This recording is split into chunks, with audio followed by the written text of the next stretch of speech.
दोस्तों नमस्कार। मैं हुकम सिंह कश्यप बोल रहा हूँ। दोस्तों, बिहार के अंदर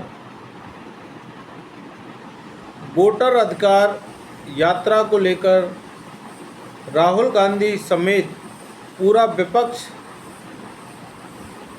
17 तारीख से एक यात्रा निकाल रहा है। राहुल गांधी और विपक्ष में जो कि राहुल गांधी हैं, तेजस्वी यादव है, मुकेश सहनी है, दीपांकर भट्ट हैं और भाकपा माले के पार्टी के नेता, पदाधिकारी एवं कार्यकर्ता हैं। बिहार के अंदर जिस प्रकार से जनसैलाब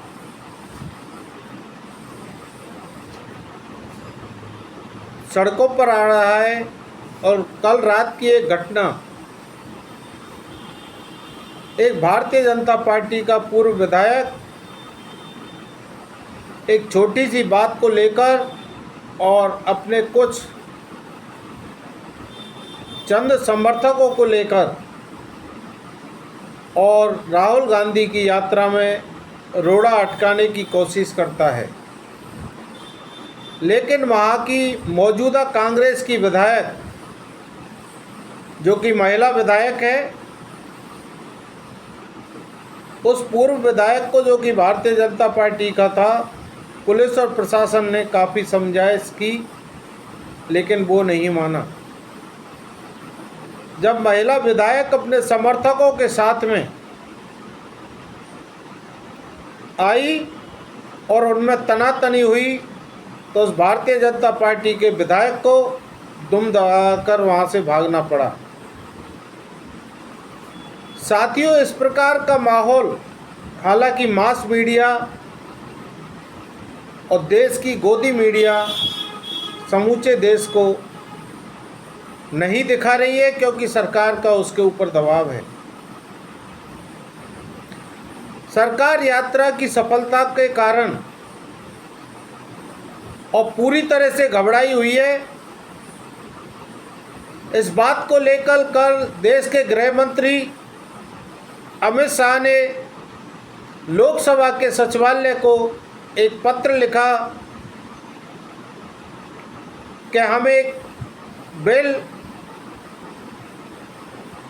कल संसद में पेश करना चाहते हैं, लेकिन लोकसभा के सेक्रेटरी और महासचिव के द्वारा ये कहा गया कि आनन फानन में इतनी जल्दी बिल को पेश नहीं किया जा सकता, क्योंकि जब तक लोकसभा के सभी मान्य सदस्यों को बिल की प्रति सर्कुलेट नहीं की जा सकती, तब तक बिल को लाया नहीं जा सकता। लेकिन देश के गृह मंत्री ने लोकसभा सचिवालय को एक पत्र लिखा और ये कहा कि ये बिल लाना अति आवश्यक है और इसमें जितनी भी छूट दी जाए, छूट देने की कोशिश करें और इस बिल को पेश करने की हमें इजाज़त दें। जब देश के हित में कोई बिल लाया जाता है तो लोकसभा सचिवालय को भी सोचना पड़ता है कि हमें इस बिल की परमिशन दे दी जाए। उन्होंने परमिशन दी। आज सुबह बिल पेश किया गया। पेश करने से पहले ही सारा विपक्ष, जिसको मालूम था, क्योंकि उस बिल के कुछ अंश लीकेज हो गए थे, वो भी भाजपा के लोगों के द्वारा ही, आनन फानन में बिहार से यात्रा छोड़ के बीच यात्रा में राहुल गांधी और वेणुगोपाल लोकसभा पहुंच गए। राजीव गांधी की जो तस्वीर गए उसके सामने श्रद्धा सुमन अर्पित किए और लोकसभा में आ गए। पहली बार जब लोकसभा के स्पीकर ओम बिरला अपने शासन पर बैठे तो 1 मिनट ही बैठ पाए, क्योंकि विपक्ष का विरोध इतना था कि ओम बिरला अपने आसन पर टिक नहीं सके। इसके बाद में जब सदन दोबारा बैठा तो अमित शाह ने अपनी हठधर्मिता दिखाते हुए और एक बिल पेश किया, संशोधन बिल, संविधान संशोधन bill 2025, government of union territories संशोधन 2025। इसके तहत कोई भी प्रधानमंत्री देश का हो, किसी भी पार्टी का हो, किसी भी पार्टी का किसी भी राज्य का मुख्यमंत्री हो या केंद्र के मंत्री हो या राज्यों के मंत्री हो, अगर किसी आरोप लगने के कारण और पुलिस उनको हिरासत में लेती है और 30 दिन तक वो हिरासत में रह जाते हैं, तो 31वें दिन स्वतः ही उनको अपने पद से, चाहे प्रधानमंत्री है, मुख्यमंत्री है, सेंट्रल का मंत्री है या किसी राज्य का मंत्री है, तो उसको स्वतः ही इस्तीफा देना पड़ेगा। नहीं, 31वें दिन उसको बर्खास्त और निलंबित माना जाएगा। इस तरह का संशोधन बिल, संविधान के संशोधन बिल 130 के द्वारा संविधान ये संसद के अंदर लाया गया है अमित शाह के द्वारा। इसका मेन कारण, जो मुख्य कारण है, देश के अंदर जहां पर विपक्ष की सरकार है, उनके मुख्यमंत्रियों, उनके मंत्रियों को जेल में डालने का है। जरा सा आरोप लगा और मुख्यमंत्रियों को, चाहे रेवंत रेड्डी हो या ममता बनर्जी हो, इस प्रकार के मुख्यमंत्री जो कि भाजपा से एकदम विरोध में रहते हैं, स्टालिन हो, इन मुख्यमंत्रियों को, इनके मंत्रिमंडल के सदस्यों को जेल में डालने का आरोप लगवा के और 30 दिन तक बंद करवा दिया जाएगा और उनकी जो पद की है, मुख्यमंत्री और मंत्री पद की जिम्मेदारी है, वो स्वतः ही 31वें दिन खत्म हो जाएगी।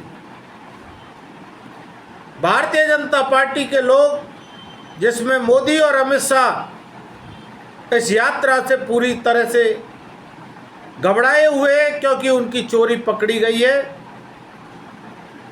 वोट की चोरी उन्होंने कांग्रेस पार्टी के लोगों की ही नहीं की थी। वोट की चोरी अभी कल परसों खुलासा किया नितिन गडकरी ने कि नागपुर के अंदर उनके भांजे का और उनके परिजनों के सहित करीब 3.5 लाख वोटों का, उनके समर्थक वोटरों का वोटर लिस्ट से नाम हटा दिया। इस तरह के खुलासे भारतीय जनता पार्टी के लोगों के द्वारा, ऐसे ही मध्य प्रदेश से रीवा में जो मिश्रा जी, वहाँ से भारतीय जनता पार्टी के सांसद हैं, उन्होंने कहा कि मेरे संसदीय क्षेत्र में एक घर में 1000 से लेकर 1100 वोट दर्ज हैं। भारतीय जनता पार्टी के लोग, चाहे अनुराग ठाकुर हो, नितिन गडकरी हो या सांसद मिश्रा जी हो, अगर वो इस तरह का खुलासा करते हैं कि वोटर लिस्ट के अंदर वोटरों को घटाया बढ़ाया गया है, तो उनसे किसी प्रकार का शपथ पत्र नहीं लिया जाता है। लेकिन राहुल गांधी को साफ कह दिया जाता है, या तो देश की जनता से माफ़ी मांगो या शपथ पत्र दो, तीसरा कोई विकल्प नहीं है। इन बातों से हैरान और परेशान होकर भारतीय जनता पार्टी के प्रधानमंत्री नरेंद्र मोदी देश के प्रधानमंत्री नहीं है। नरेंद्र मोदी सिर्फ अपने आप को भारतीय जनता पार्टी के प्रधानमंत्री मानते हैं।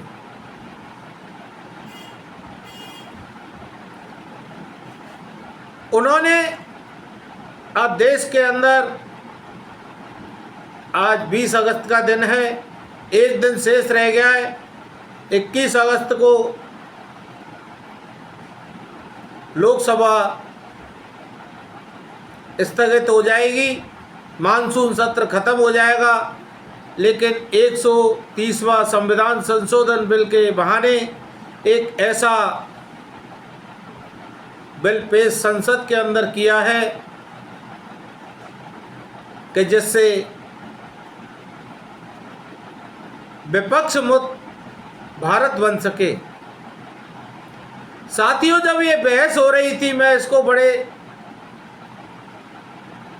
तन्मन्यता से देख रहा था और गंभीरता से विचार कर रहा था। विपक्ष की जब आवाज, जोरदार विरोध हो रहा था, तो अमित शाह के द्वारा, गृह मंत्री के द्वारा ये कहा जा रहा था कि मैंने ये बिल जो पेश किया है वो जेपीसी के लिए जाने के लिए पेश किया है। झूठ पर झूठ बोलकर देश की जनता को गुमराह करने वाले अमित शाह और उनको संबल देने वाले लोकसभा स्पीकर विपक्ष के सांसदों की रेडार पर नहीं, देश की जनता की रेडार पर है। और राहुल गांधी ने परसों कहा था चुनाव आयोग से, आप मेरे से क्या एफिडेविट मांगते हो। कुछ समय की बात है, सरकार और चुनाव आयोग से देश की जनता एफिडेविट मांगेगी कि आगे भविष्य में हम वोट चोरी नहीं करेंगे। ज्ञानेश कुमार जी अपने प्रभाव के कारण अपनी दोनों बेटियों और दोनों दामादों को आईएएस बनवाकर बैठे हुए हैं। एक लड़की उनकी नोएडा में है और एक लड़की उनकी जम्मू कश्मीर में है। नोएडा वाली लड़की का दामाद पड़ोस के ज़िले में ही है और जम्मू कश्मीर वाली जो IRS है लड़की, भारतीय रेवेन्यू सर्विसेज में, उसके दामाद जम्मू कश्मीर में कलेक्टर हैं। अपने राजनीतिक प्रभाव के कारण दोनों बेटी जमाइयों को साथ साथ में रखवा रखा है। तो क्या मोदी जी की वो इतनी छोटी बातें, वोट चोरी जैसी करने की बातें नहीं मानेंगे? उनको मानना पड़ेगा। और उसी साधन सुविधा के कारण उन्होंने भारतीय जनता पार्टी की जो है, उस दिन चुनाव आयोग की प्रेस कॉन्फ्रेंस हुई, उसमें भारतीय जनता पार्टी की वकालत करने का काम और प्रवक्ता बनने का काम किया है। नमस्कार साथियों, मैं हुकम सिंह कश्यप।